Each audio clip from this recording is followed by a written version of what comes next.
एक और रिकॉर्ड बन गया है कि पूरे जिले की पहली लड़की बनी हूँ कि 60 लाख की कार अपने नाम पर ले सकती हूँ।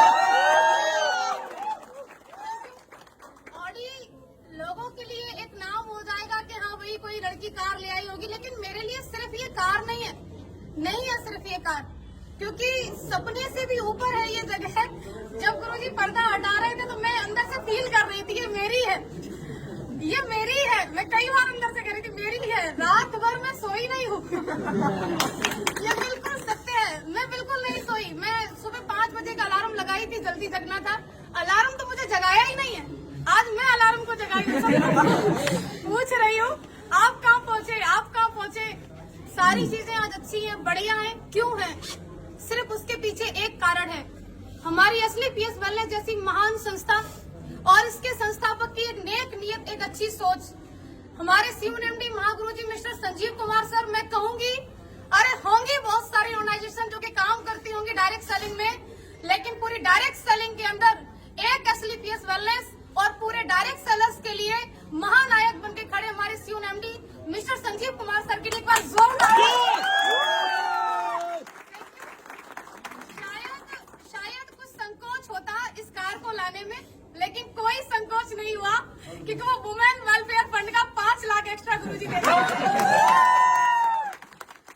बहुत बड़ा सहयोग लगा, क्योंकि लोगों को लग रहा है कि 5 लाख रुपए अमाउंट क्या, लेकिन पूछिए उनसे जो 30,000 रुपए महीने की तनख्वाह लेते हैं, पूरा 30 दिन ड्यूटी करते हैं, तब जाके उनको 30,000 आता है।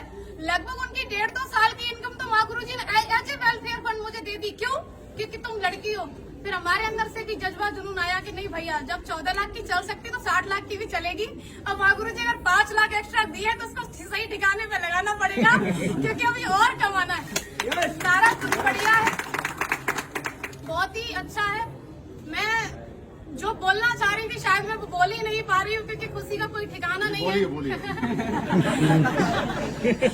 आज माँ गुरुजी पहली बार ये कह रहे बोलिए, नहीं तो हर बार ये होता है कम बोलिए। अभी आपके बाद और भी खड़े हैं और उनको बोलने दीजिए। लेकिन ये अवसर भी असली पीएस वेलनेस में तब आता है। मागुरु जी एक बात बोलते हैं, मैं मागुरु जी की बात को रिपीट कर रही हूँ यहाँ पर, कि हम सभी किस्मत वाले तो हैं क्योंकि हम सबको सेम प्लेटफॉर्म मिल गया है, लेकिन हर वो व्यक्ति सफल नहीं होगा जो ज्वाइन कर लिया। क्यों? कि किस्मत वाले सभी हैं लेकिन सेम मेहनत नहीं करते। किस्मत से प्लेटफॉर्म मिल गया है, अगर हम मेहनत करते रहेंगे तो हम यहाँ तक जरूर आएंगे। किस्मत वाले हम बन चुके हैं, अब बारी है मेहनत वाले बनने के लिए। तो क्या आप लोग तैयार हैं? अगर आप तैयार हैं तो मैं आपसे कहना चाहती हूँ कि यदि आपने असली पीएस जैसी महान संस्था को ज्वाइन कर ही लिया है, और स्पेशली मैं गर्ल से ये बात कहना चाहती हूँ कि यदि आप AWPL के अंदर ज्वाइन हो ही चुके हैं तो 3 से 4 साल तक आप मन लगा करके, एकाग्र होकर के, पापा कहें, मम्मी कहें, रिश्तेदार कहें, गाँव वाले कहें, कोई फर्क नहीं, हमें वो करना है जो हमें दिखाई दे रहा है। क्यों? क्योंकि वो लोग अपनी जगह पे सही हैं। मेरे पापा ने कभी पढ़ाई के लिए नहीं रोका, मैं आपके सामने खड़ी हूँ। एक भाई एक बहन है हम। जिस स्कूल में मेरे भाई को पढ़ाया, आज मैं पहली बार ये बात बोल रही हूँ, जिस स्कूल में मेरे भाई पढ़े हैं, हम 2 प्राइवेट स्कूल में पढ़े, बल्कि पिताजी किसान है। पिताजी गुंजाइश नहीं थी कि हमें बस से भेजे, लेकिन एक साथ पढ़ाया। हमेशा मेरे पिताजी एक बात बोला करते थे बचपन में कि तुम दोनों मेरे लिए बराबर हो, मेरे लिए ज्योति सौरभ दोनों बराबर हैं। आप मुझे बताइए, बेटी हर कोई नहीं चाहता, उसका कारण भी बेटियां बनती है ना, कि वो शादी के बाद बोलती है अब तो मैं यहाँ आ गई हूँ, अब तो मेरा यही परिवार है, अब तो जो मैं कमाऊंगी वहाँ देंगी। कौन बाप चाहेगा मेरे घर में बेटी पैदा हो? क्योंकि एक तो इसको पढ़ा लिखा के बड़ा करो, कमाने लायक बनाओ, और उसके बाद तो ये तो चली और ये वहाँ जाके कमा के देगी, कौन चाहेगा? लेकिन मुझे ऐसा लगता है कि हर उस बेटी को चाहेगा, हर एक बाप जो उसी के यहाँ पर कमाने लायक बने और उसको कमा करके भी दे और उसको ला करके खड़ा करे ऑडी के शोरूम में, पापा ये गाड़ी तो आप ही की है। और ये हम सब बन सकते हैं, कोई एक नहीं, सिर्फ एक ज्योति यादव नहीं, नेवर, हर कोई बन सकता है। क्योंकि मैंने किसी को देख करके सपना बनाया, वो किसी कोई और नहीं थे, मेरे अप्लायंस थे। आपका भी किसी न किसी को देख करके सपना बन रहा हो, तो जब सपना बन ही रहा है उसे साकार करने के लिए हमारे पास एक ग्रेट प्लेटफॉर्म है ही है, ग्रेट मेंटरशिप है ही है। उसके बाद मैं उन लोगों से कहना चाह रही हूँ कि जो लोग आज असली पीएस में ज्वाइन है और कहीं न कहीं है, सुन तो रहे होंगे आप, ये बात तो क्लियर है, और जो अभी मन बना रहे हैं, आप लोग देखते बहुत हो, ये आपकी बहुत कमी है कि आप सिर्फ देखते ही रहते हो। अगर आप देख रहे हो तो मैं कहूंगी डिसीजन लीजिए, और अगर डिसीजन ले लिया है तो 3 से 4 साल तक मन लगा करके आप काम कीजिए। अगर आप 3 से 4 साल तक मन लगा के काम करती हैं, स्पेशली फॉर गर्ल्स, आपने ज्वाइन कर लिया है WPL को और आप 3 से 4 साल तक काम कर सकती हैं, तो आप भी शादी से पहले ऑडी लेके आ सकती हैं। Thank you. अगर हमें चाहिए तो हमें काम करना होगा, हमें यहाँ पर मन लगा के लगे रहना होगा। और आज मुझे अवसर मिला है मेरे अप्लायंस को भी सुनने का। मैंने बहुत बोल लिया तो शायद मैं सब कुछ नहीं कहने वाली थी, और मैं रियली थैंक्स करना चाहूंगी अगेन सभी मेंटर्स का, SLPS वेलनेस का, रिजल्ट ओरिएंटेड प्रोडक्ट का, क्योंकि अगर प्रोडक्ट इतने अच्छे नहीं होते तो मैं किसी को एक बार दे सकती थी लेकिन दोबारा कभी डिमांड नहीं होती। लेकिन प्रोडक्ट इतने यूनिक, मैं दी एक को लेकिन 10 से डिमांड आई, रिजल्ट की वजह से आई। और सबसे बड़ा धन्यवाद आप सभी लोगों का, क्योंकि ये आम दिन को आप सभी ने खास बना दिया अपनी मौजूदगी दर्ज करवा करके। क्योंकि लखनऊ के अंदर लास्ट में एक बात छूट रही थी गुरुजी, कह दूं क्या?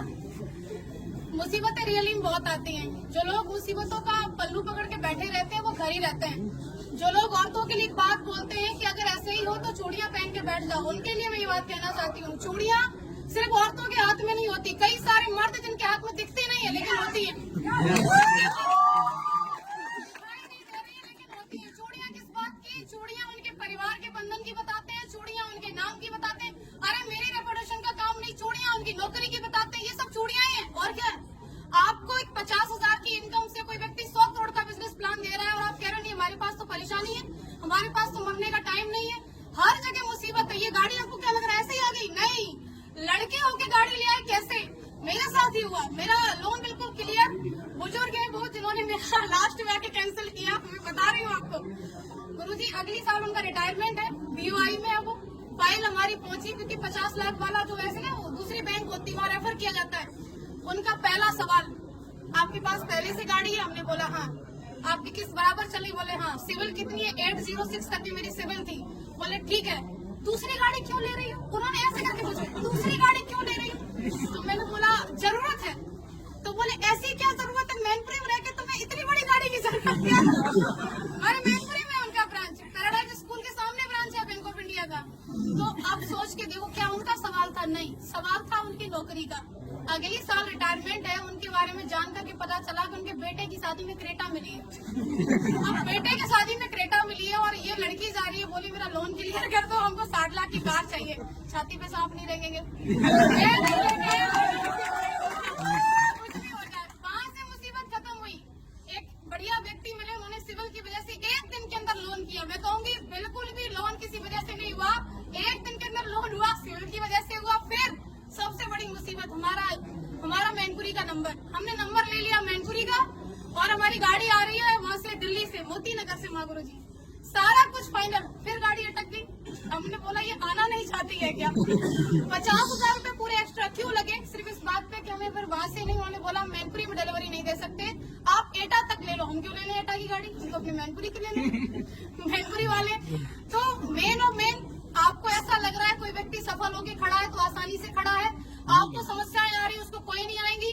भैया हर चीज में समस्या है, यहाँ तक कि पैसा होते हुए जब आप गाड़ी लेने को खड़े हो, आपकी मर्जी है, गाड़ी की मर्जी है, मैं आ रही हूँ, बीच वाला बोला क्यों ले रहे हो?